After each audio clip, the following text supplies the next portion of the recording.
Hey, this is Sky. Welcome to my YouTube channel. Sunday morning, bright and early, daily discipline, mind, body, and soul. This is how we get through. It's Easter. Happy Easter to you people out there that celebrate it. Maybe you can tell me what Easter bunnies, giant Easter bunnies, and painted eggs have to do with Jesus. I've never understood that, but it's probably in the Bible somewhere. Let's get down with our study group for warriors, my hardcore heads. Some of you people that are new to the channel, I don't think I have too many new subscribers, but I have a couple. You'll get the hang of it. This is how we get down every Sunday. I basically go through my notes and just kind of read off of what I've been studying over the week. I study every day, 7 days a week. This is part of the Mind, Body, and Soul program. So let's just get into it. I got lots to talk about, and I know we're not going to be able to even get to half of it. I'm working on low battery life on my camera here. So let's fingers, toes crossed that the camera doesn't just shut off somewhere in the middle of this conversation. I was watching Harry Potter the other night, and I like those movies. I've seen them countless times. And it's off, if they're on TV or whatever, I'll flip it on and kind of do my thing around the house. And that's the way it was last night. I was working on a project, and I had the Harry Potter movie in the background. The one was the Chamber of Secrets, I think that's what it was called. Now, Harry Potter had to get bitten by the snake, that big giant snake. He had to get bitten by that snake, and the tooth got lodged in him. That had to happen because he needed that tooth in order to destroy the book. So, you know, your adventure has meaning. There's things that happen to you, really fucked up shit that might happen to you, hard times. But that stuff is essential to your survival. And I've realized this with my own path, that there's been a lot of stuff that I've regretted and I wish I never went through, stuff that I thought would kind of fuck me up. And I realized later in life, now that I'm 52, that thank God I went through that season of suffering, because it makes me wiser and smarter now. There's things that I know because I've been through it. I've cried over it. So don't be so down on the things that you've been through. Some people, we have a view of our own life, and we can be really depressed about the life that we've lived. You had to get bitten by that snake. You had to. It's part of the story. It's part of your story. Let's move on to the next one.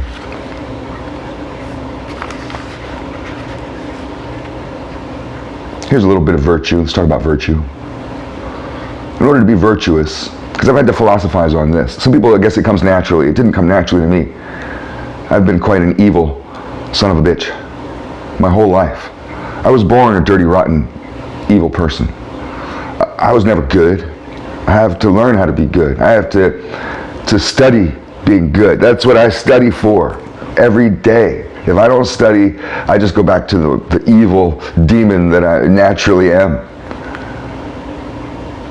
And to have virtue, you have to have faith in truth and fear in the consequences of not telling the truth.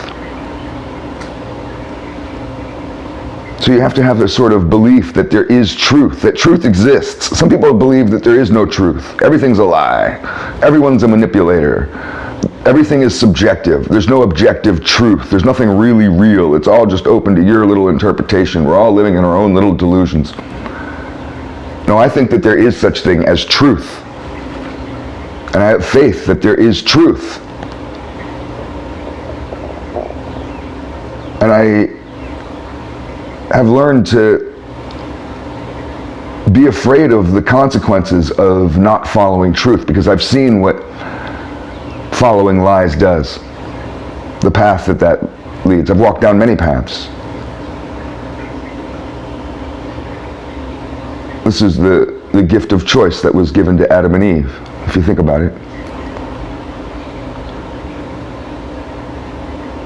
The hard part about all this is, can you really have faith in truth when we live in a world full of dirty, rotten, scumbag liars? What if you're the only one in the room that's living in truth? Will that change you? Will you embrace lies just to get along? Could you be hated by everyone because you're the only one who sees the light? You're the only one seeing clearly. Everyone else is being stupid.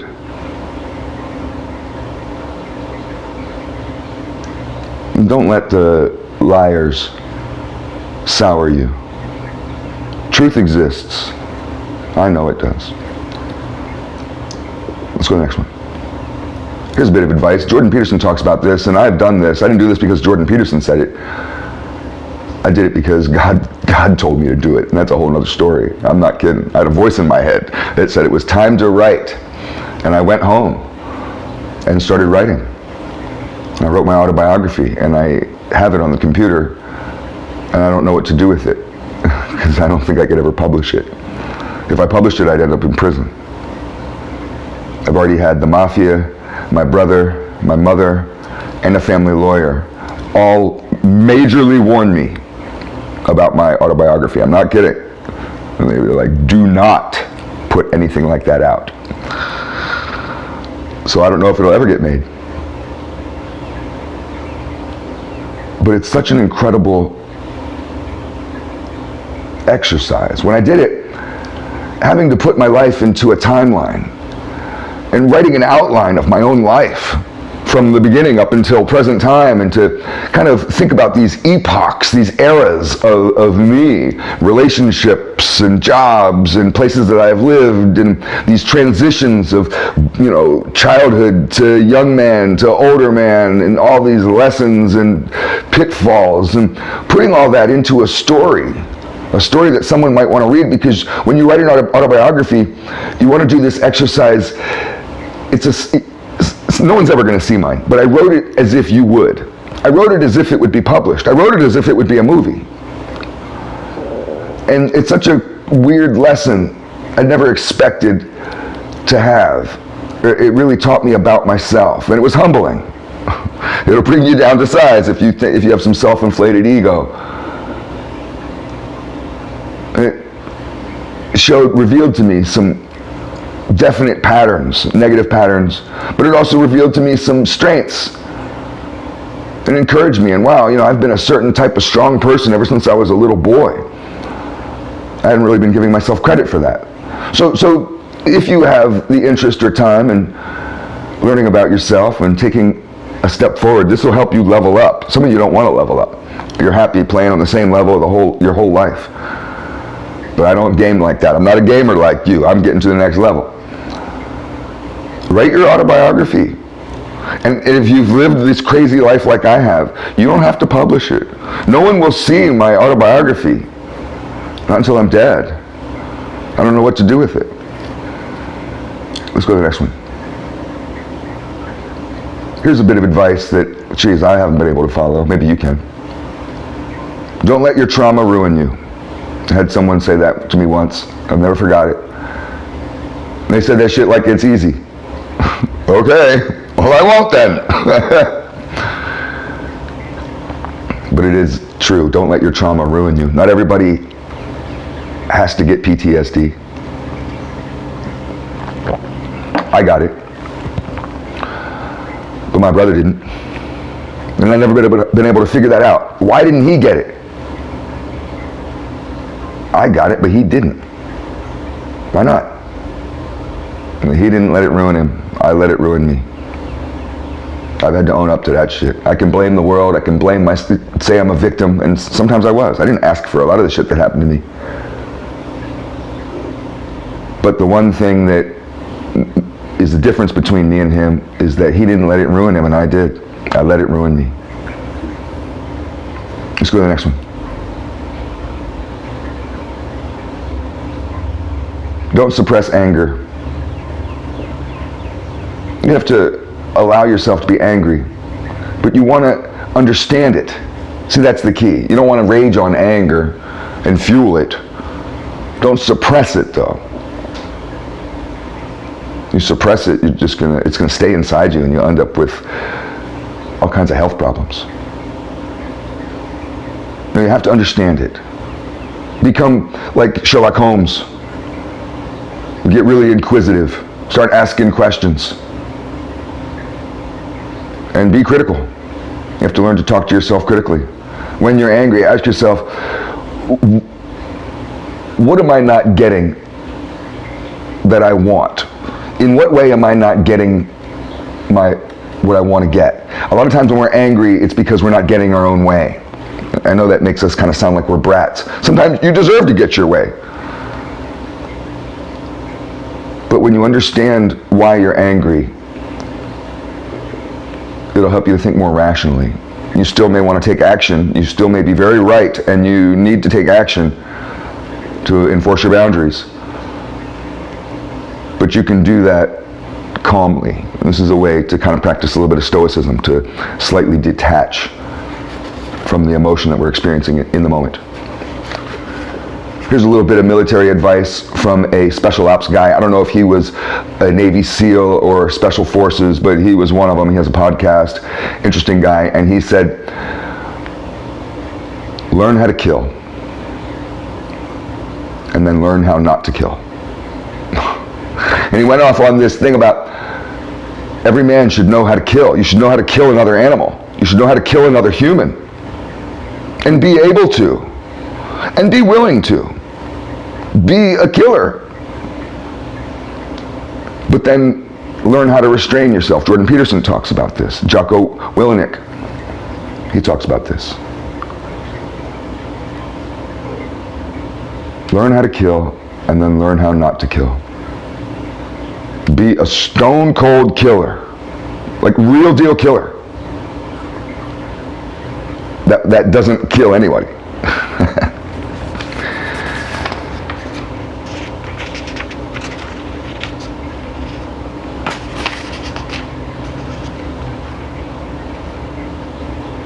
All right, think about this. Think about the times you've been humiliated. That's not going to be fun exercise. Think about the times you've been humiliated. What happened in that scenario? Just cherry pick one time you've been humiliated. Maybe it was recently at work, or who knows what.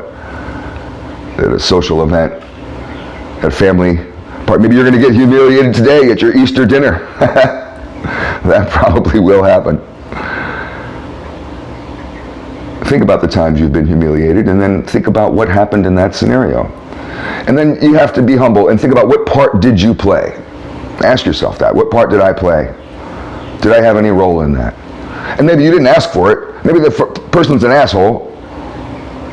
But did you walk into something? Did you leave yourself open to something? Did you encourage something? Sometimes that happens. Sometimes we walk right into some bullying. We open our big mouth and it's like, oops, I shouldn't have brought that up. And somebody capitalized off of our weakness. And then ask yourself, why did I choose the response I did? So we're talking about humiliation. You got humiliated. What was your response after that humiliation? Most likely it was anger or depression or something like that, shame, guilt, whatever, some kind of negative emotion. Ask yourself, why did I choose that negative emotion? And you may have to really dive into that. This may lead you down to a path of childhood playground or something with your mother. This is why Freud puts people on the couch, or did when he was alive, and ask you about your childhood when you're in there for some very adult issue. You can do this with yourself. You don't need to pay all that money. Here goes a completely different topic. We can end it off here. I know we're running out of time. I got a whole bunch of other pages. Remember, Barack Obama was a community organizer in the south side of Chicago, right? He was a rather unknown senator, and he started as a community organizer in the south side of Chicago. And that sounds very honorable. But what is a community organizer? And I've seen community organizers because I've lived in the ghetto. Community organizers come to the ghetto. They don't go to rich neighborhoods. Nobody needs to organize Beverly Hills. You need to come down to the flats. You need to come down to South Central or the Jungle, or any of these neighborhoods I've lived in, and you get these community organizers. But community organizers, all they are political activists with an agenda of mobilizing all the anger from the community towards the rich. That's what they are. It's never about showing people how to shop or to eat or to pay bills. It's not about cleaning up or how to be good people. It's about fighting a political agenda. That's what community organization is. Be very wary of these groups. Food for thought.